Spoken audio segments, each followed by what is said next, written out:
Hey mateys, welcome to the next episode of Sailing with the Dock Rat. In this one we're going to refit my new Westsail 32 sailboat, the Cygnus. Get it ready to sail across the ocean. As I do that, I'm going to divulge all the resources that I use when I'm working on sailboats. I've done most of my work out of the San Francisco Bay.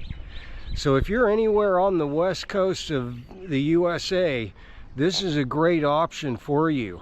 I actually sailed from Los Angeles up to San Francisco so that I would have access to this yard. Because you not only have access to be able to work on the boat yourself, but there's a plethora of awesome Boatwrites and resources there to get her done. So join me. In the description below, when we're all through with it, you'll be able to see I'll list out all my resources so that you could benefit from them as well. So refit. I'll just take a minute here and go over the resources that I've used in the last 15 years as I've worked on my boats through time. I rebuilt my first boat from the hull up. The hull is nice fiberglass, but the wood was all compromised, and I ended up replacing it all. And in doing so, I employed all these resources and got to meet all these guys that I'm going to talk about today. I showed up 15 years ago, and they're all still there. For chandleries, there's, of course, West Marine is the biggest one. But there, in the San Francisco Bay, there's an old line family chandlery that I highly recommend over as a first effort. And that's Svensson's Bay Marine. Those guys can work on pretty much any size boat. They have a lock where you can pull a boat in there, drain it, and have it on a dry dock. So boats that are bigger than a crane can pull out of the water, they can still work on those. The first one, for beginners, if you just got a boat and you want to do a bunch of work on it, I recommend that you go to the San Rafeal Yacht Harbor.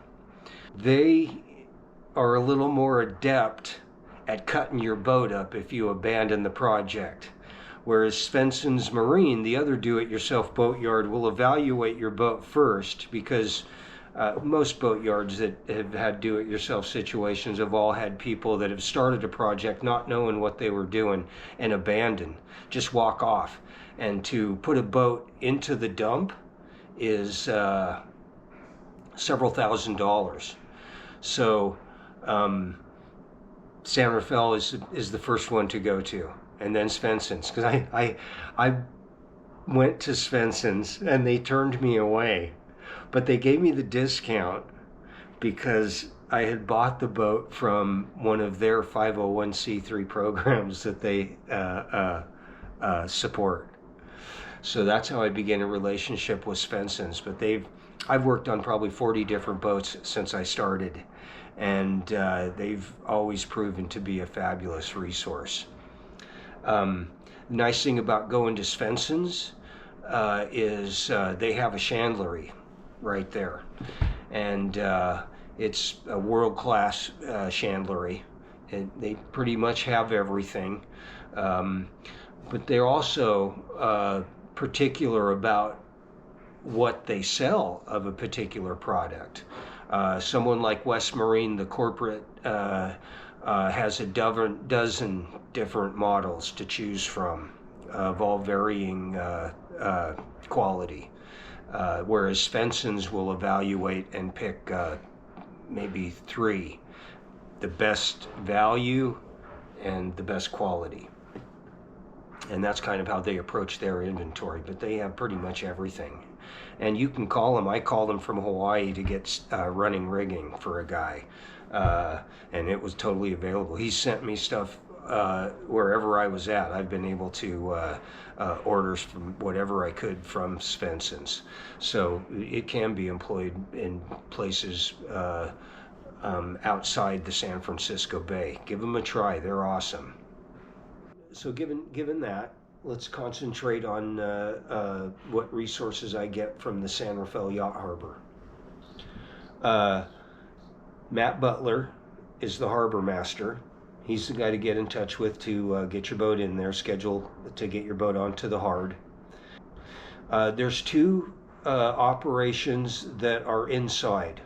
So if you want to get an extensive refit and get your boat repainted, Andy and Carlos are the two guys that you would talk to there. You're going to spend some money if you go to either one of these guys. But if you want someone to do your work at the highest standards, both of those operations, Andy being the longest standing at San Rafeal, are the two to go to. Nobody anywhere is going to do any better work. So those are the first two guys. And then if you're just bringing your boat out, going on the hard, the other guys are all formally trained, and they work with wood or fiberglass. The first guy I recommend is Graham. He was in my last episode when I came in to do the refit when I sailed up from LA. The day that I was to come in, it was really windy and the tide wasn't right, so I had to wait several hours to get in, and I didn't come in till the evening. But Graham had just finished working on a great big cabin cruiser, wooden cabin cruiser, and was hanging out with the owner. He had put the boat on the dry dock and was hanging out. He had it there so that they could sit in the sun and drink beer and celebrate the finishing of the project. Graham is an awesome boatwright. I've seen his work. It's absolutely impeccable. And for anybody that wants to get into a wooden boat and have someone that's going to take care of it over the years, Graham is the guy to go to because he's young. The other guys, just as qualified and just as good, are Doug Tiffany. Doug is one of the original treasure hunters. I have seen him pictures in books sitting with his diving bell and his diving suit, getting ready to go hunt treasure. And this guy literally did his homework, found the shipwreck, and had a barge full of Malaysia tin in the Malacca Strait when the Malaysian government came and scooped it all away from him. The guy was so pissed that in order to make up for it, what he did was started sailing Thai stick marijuana from Thailand down to Australia. And I don't know which trip it was, but he gets within 5 miles of Australia at one point and decides something's not right. Jumps in, swims to shore, gets on an airplane, flies to Seattle, and is hiding in the wooden boat school at Port Townsend, Washington, when the Australian government caught up with him and put him back in Australia for 5 years in the penal colony. Guy doesn't even smoke marijuana. But very upstanding guy. And I've worked for him on several projects. So whether it's wood or fiberglass, Doug's a good resource.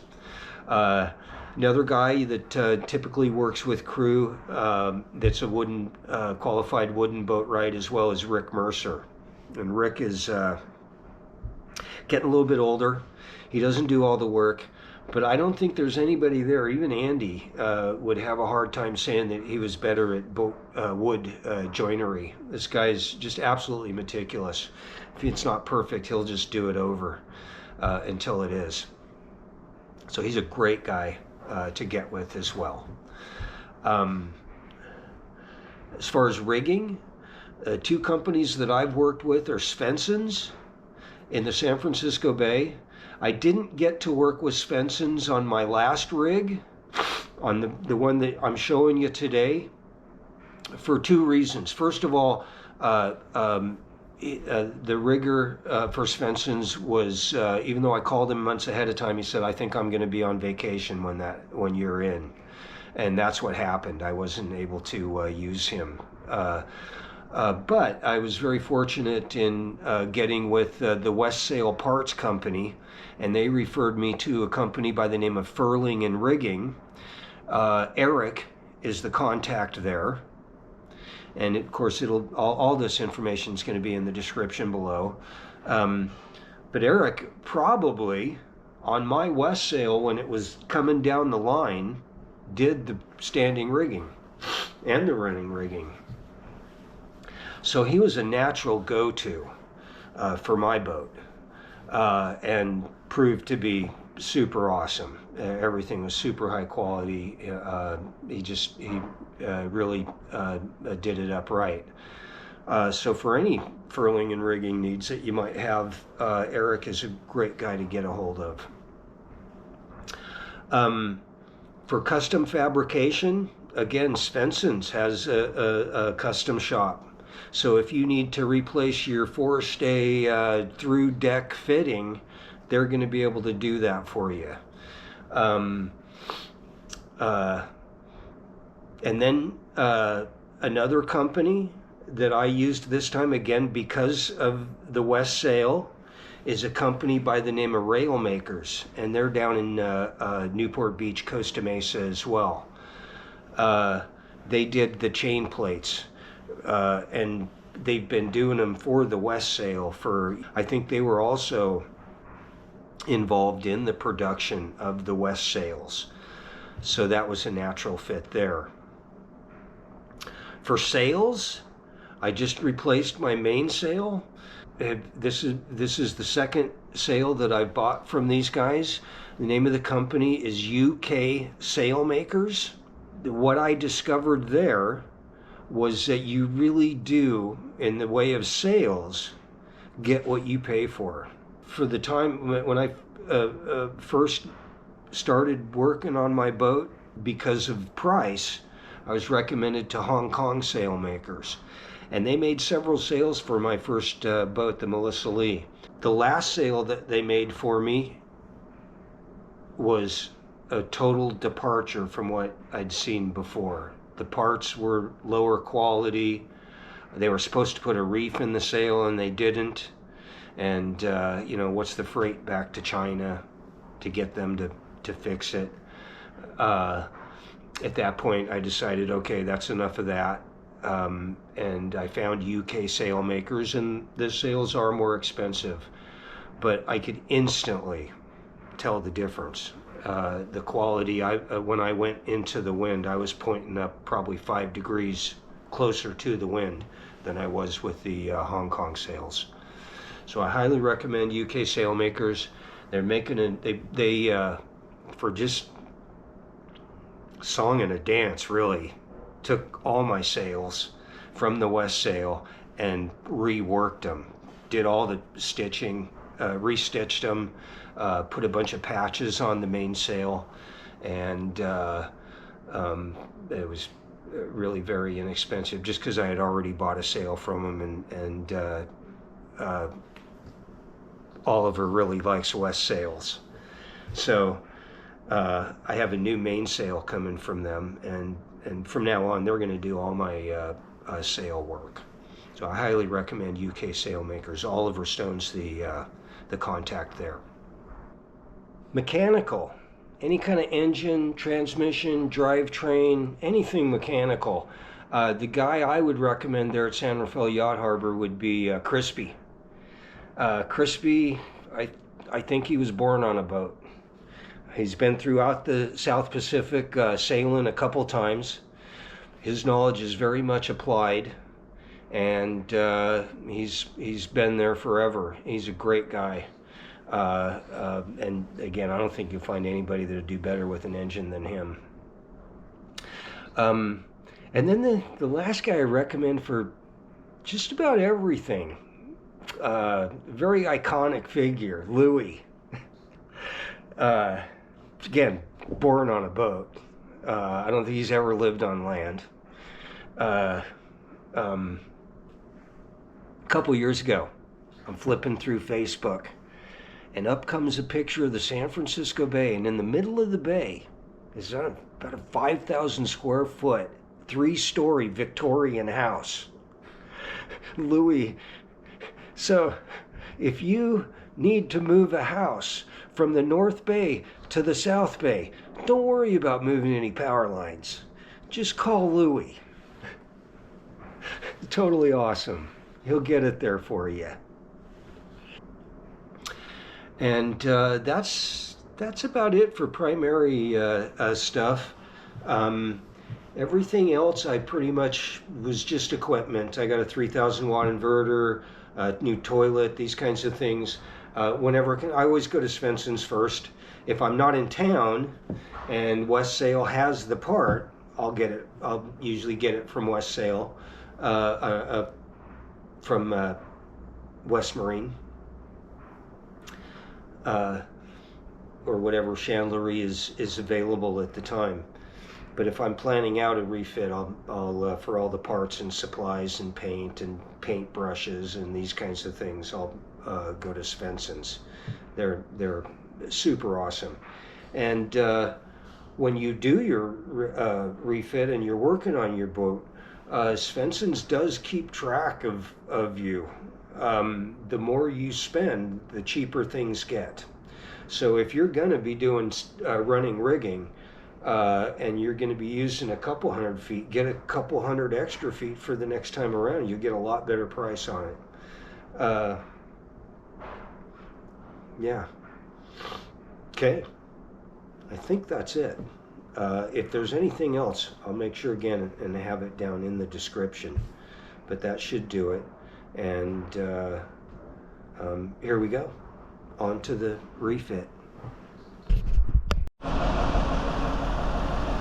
So there's my mast getting put on. They're going to put it on a cradle.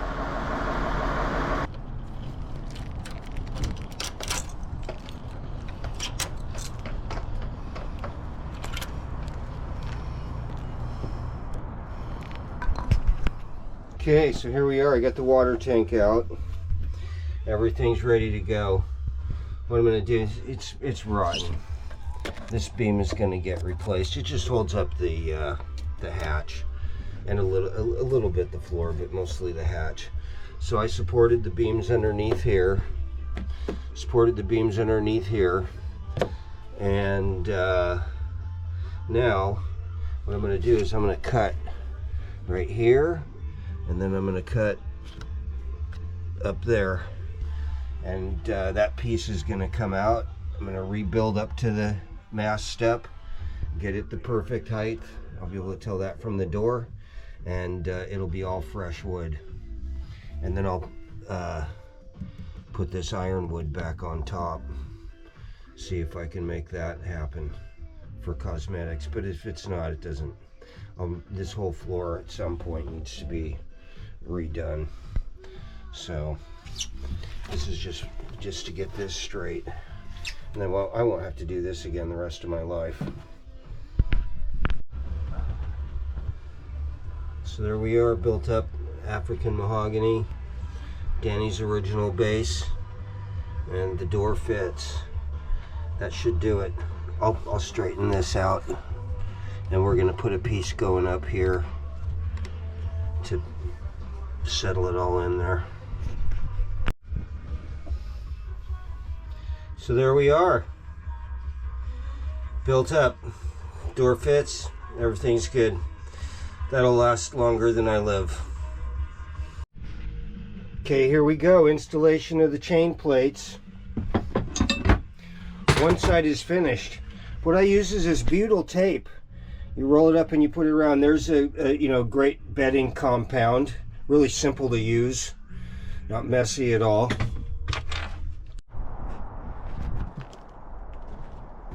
And there they are installed. Whammo. It was really pretty easy,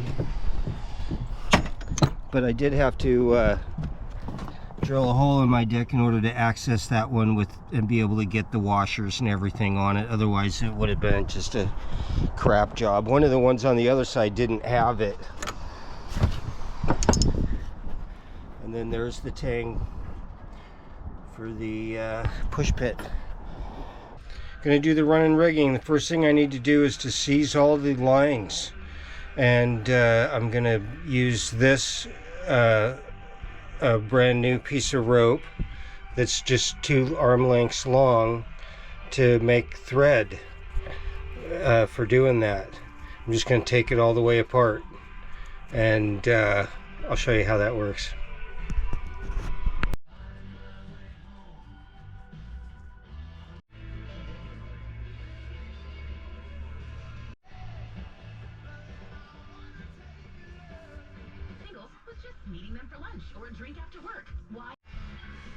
So then there's 3 of these to a strand, and then I just pick one that works.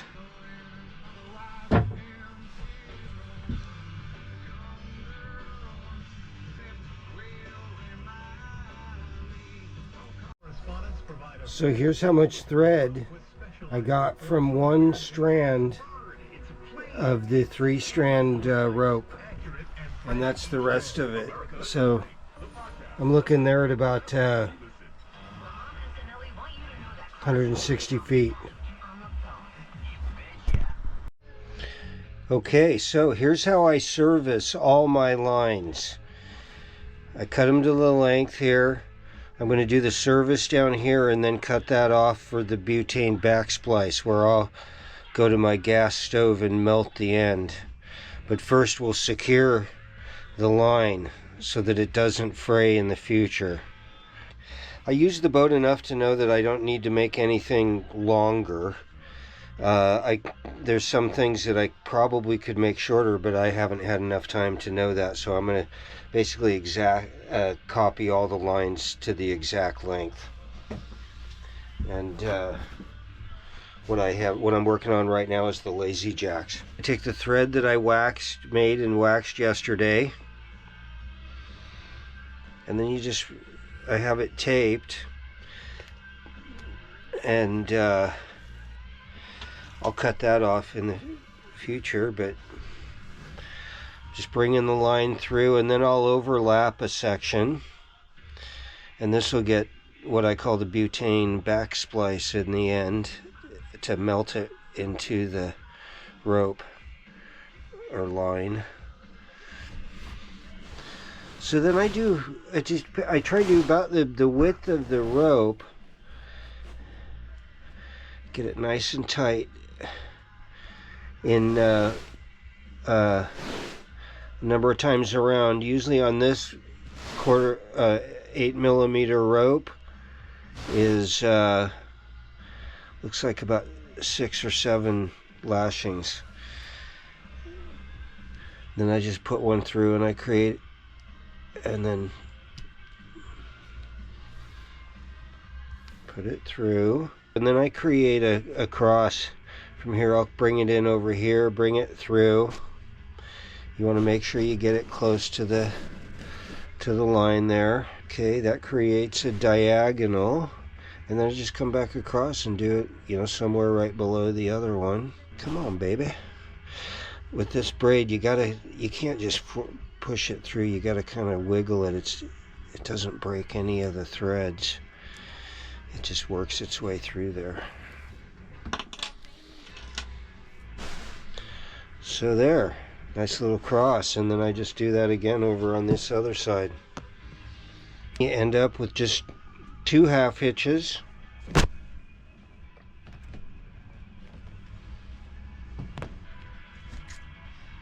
Then cut everything down.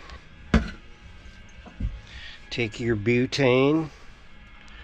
I wrap these in a little thing, and we're going to melt it right down in there. Look at that. Nice. Now we chop this off. I twist it while I'm cutting so I get something relatively even. And then I go to my gas stove, but you could sit here and do it. You could do it with the lighter too, but you're probably going to use up all the gas if you got any amount of stuff to do. But all we're doing is creating something. We want to make sure that it stays in a small diameter. Make sure that you melt everything well so that it doesn't come back apart. Those get to be a pain in the butt. But this should keep everything really nice and clean now. Bammo, service. So there it is. This is the running rigging. All cut out, seized, ready to roll. So this is the spreader boot, and we seized with the rigging wire underneath. We seized the wire to the spreader. So you did the running rigging this morning, so walk me through the running rigging. Okay. I gotta know my stuff. So what we did, there's three coming through the top of the mast. There's the main halyard, there's the spare halyard, Okay. and there's the topping lift, Okay. which holds up the boom. Okay. And then this is for the inside cutter rig, for the inside sail. Okay. It's a lot shorter. And then these are the running backstays. That's cable, right? And they're adjusted as we go. All right. These are the lazy jacks. Okay. And they go down to here and then split. And these get tied. One gets tied to a fixed point on the boom, and this one goes to a cleat, so they can be adjusted. Okay. All right. Well, thank you for the tour. You got it. Kind of knots to use. Bowline. That's what I use exclusively on this running rigging, is bowlines.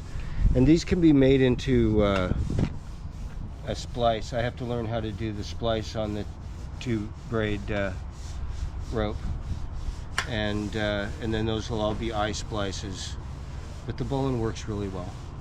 Okay, that's what we're going to use on the Dyneema, right? Just a bowline. Yes. And then we're going to learn to splice on our ride over. All right. Well, I'm very proud of your work. Good job, Jim. Thank you, honey.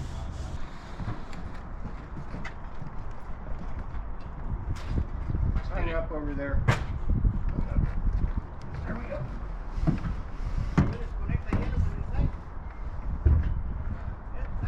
Okay.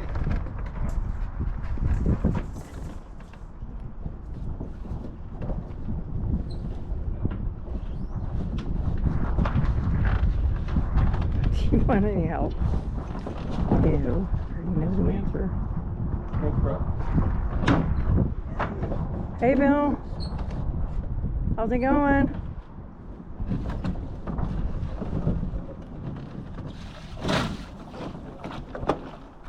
Hey, it floats. Look at that.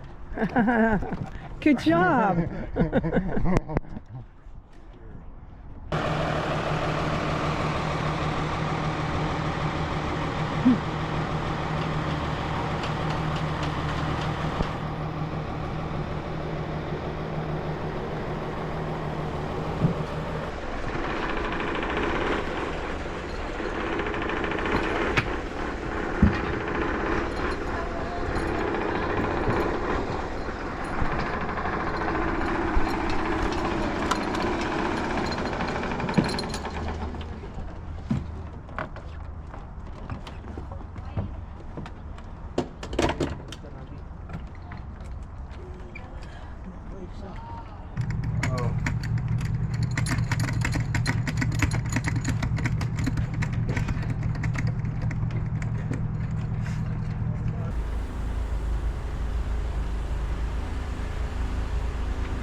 That's the hardest part right there. Yeah. And here she is now. She's ready to sail. You're leaving 4 hours. Beyond what we've seen, here's the other things that we did. We put in a 3,000 watt inverter. We got a new Jabsco head. Put in a new solar vent fan. Put in a new oven. And then here's the other improvements that we made.